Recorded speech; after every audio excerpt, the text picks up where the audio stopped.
In this dream, Pastor Wening, a woman dreamt of her father giving her 200 and 100 rand notes, followed by 50 and 20 rand with coins for a taxi fare, and told her she could use the remaining money to buy herself whatever she wanted. Ingabe chaza ukuthini lokho? Asike silalele. Sanibonani, sawubona Pastor.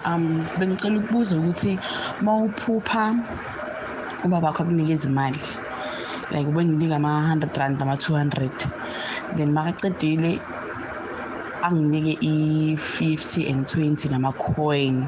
So athi i-70 rand leyo nama-coin imali yokugibela. Then le enye i-100 rand nama-200 imali ukuthi ngithenge whatever le ngiyidingayo.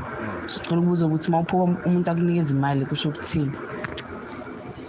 Pastor, ngabe ngivamisile ukuthi umuntu mayephupha ekunika imali vele uzokunika?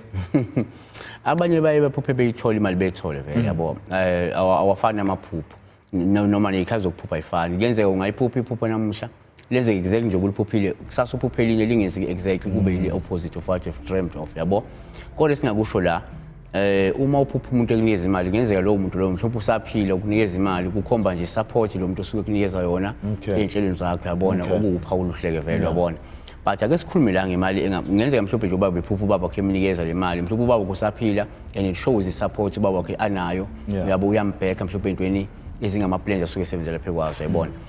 But la siyayibona nemali ngamaphepha unika imali ngamaphepha esinama coins akhona lokho kuyayikhomba futhi inhlanhla umuntu esuke ezoba nayo empilweni yabona.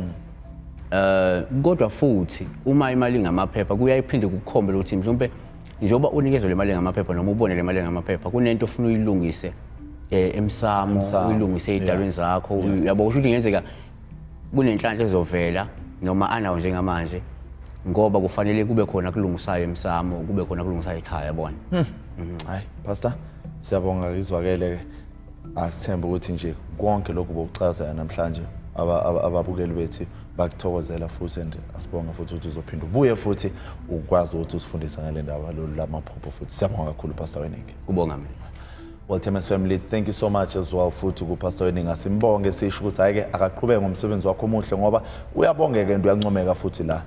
To you guys, lapho emakhaya, we appreciate all your questions and all your inquiries about the dreams ku Pastor Wening. So, ningakhohlwa ke futhi ukuthi nisendele ama voice note, niqhubeke futhi nimbuze uPastor Wening khona akwazi ukunisiza. Okwamanje ningayendawo hlala nathi siyabuya.